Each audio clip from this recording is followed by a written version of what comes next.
Modern Warfare has arrived. What mode should you play?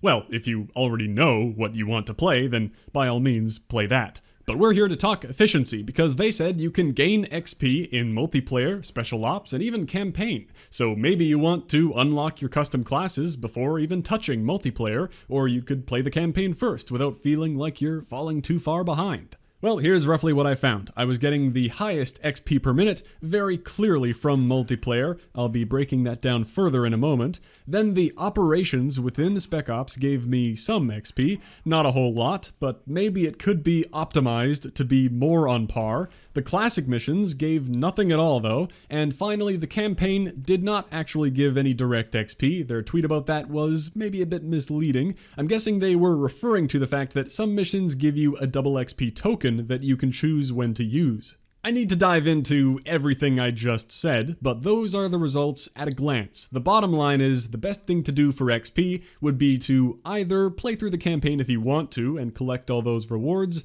then jump into multiplayer, or just go straight to multiplayer.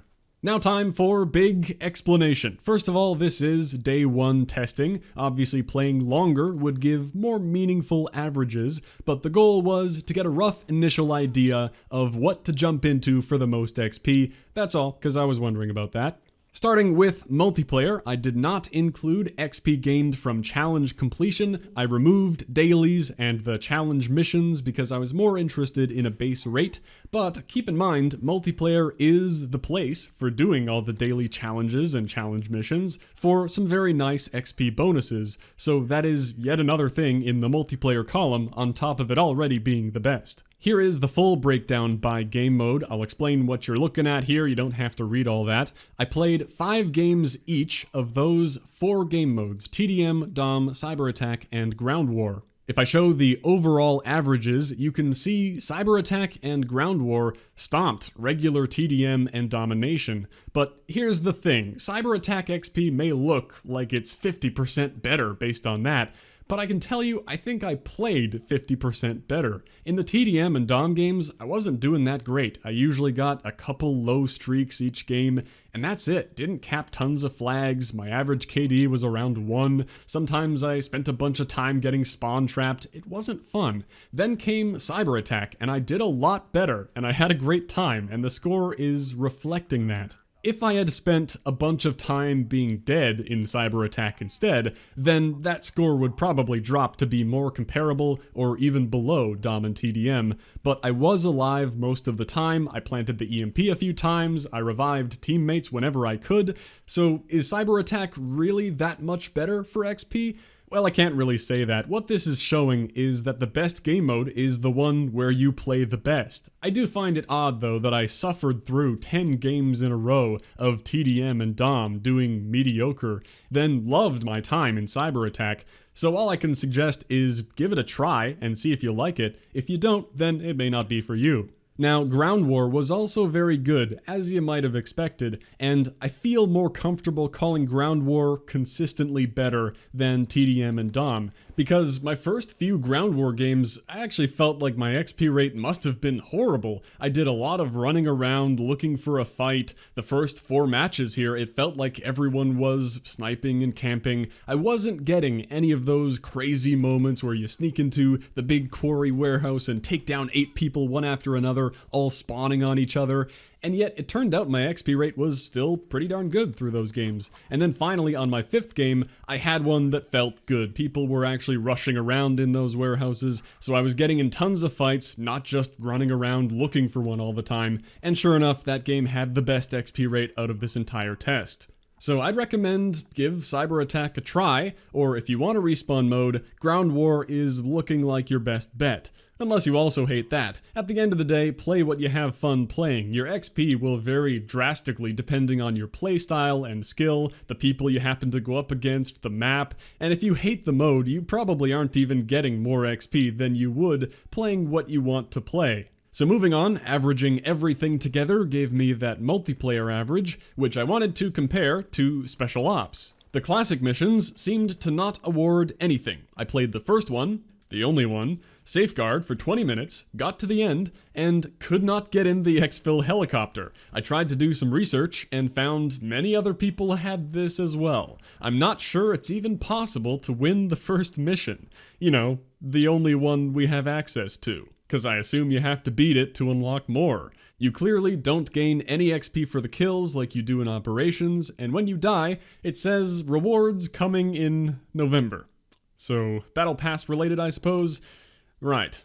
Maybe you get XP for winning, but I doubt it, and it can't possibly be worth it, so nothing from the missions. Moving on to Operations, this is a place where you have access to the same create a class as multiplayer, so it makes sense that you are making progress, but not nearly as much. I attempted all 4 of the operations, and had these XP rates for the 4 of them. Interesting how much it varied. The only way I can attempt to explain that is that certain objectives or sections give you much more XP than others. You do see on the screen things like 10 XP for every regular kill, and a couple plus 100s when you complete an objective, and it does actually say XP, so I'm inclined to believe that's what it is. It isn't a score pop-up like what we're used to in multiplayer. I know score doesn't always equal XP, but I'm sure there are other XP sources in Operations that don't pop up on screen, or there's some kind of multiplier at the end. I have no idea what goes into the XP number you get out of an operation, but you can see in the first 2 my XP rate was terrible, and those are the 2 where we didn't get very far. We weren't in it for very long, while these bottom 2 missions we were in there for much longer, almost half an hour, and we progressed through most of the mission. So I think that's a more accurate average to expect, the 250 to 350 XP per minute, and that's just us bumbling about, not at all optimized.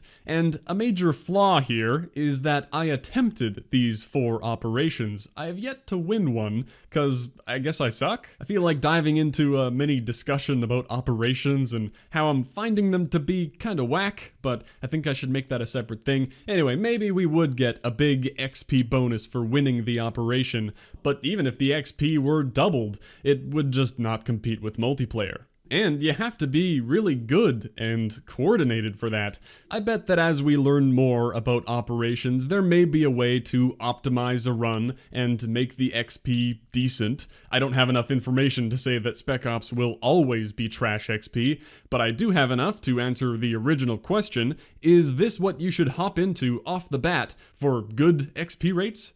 No, don't think so. Also, at the same time, weapon XP, which we should maybe be caring more about than character XP, seems piss poor, and I don't see any way of that being optimized to get anywhere near multiplayer. Finally, there is campaign. No spoilers here whatsoever, no worries. From that Infinity Ward tweet, I thought you might be able to gain XP directly from playing, like maybe you'd even earn more by playing on a higher difficulty, but no, difficulty doesn't matter, and you can see the reward that you get in the mission select. For example, 6 of the operators are unlocked through playing a campaign mission. You can see that in the operator menu, while other missions give you an XP token, which is 15 minutes of double XP. And no, you don't get any more tokens by replaying on a different difficulty or anything like that. You get it one time only for beating the mission, so pretty basic system. It makes it not a bad idea to play through the campaign first, unlock some characters and XP tokens, or you could just go straight to multiplayer. So it's unfortunate to see Special Ops be that insignificant, but I definitely expected that being decent at multiplayer would be the best way to rank up. You're testing your skills against other players, and you've got all those challenges to do as well. The dailies and weapon camo challenges and challenge missions are big for XP, so do be keeping those in mind. As far as any other remaining XP tips, I like running a launcher to shoot stuff down, especially in ground war, very easy score. Also, you may want to consider saving any XP tokens you have from promotions or the campaign for a double XP event. They may very well make them not stack with each other because of how you choose when to use them, but we don't know. It is possible, like how bonus XP stacked with double XP in COD World War II.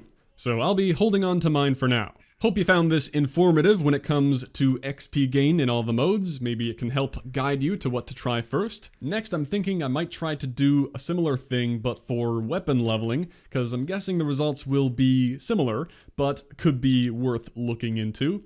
Thanks for watching. I'll catch you next time.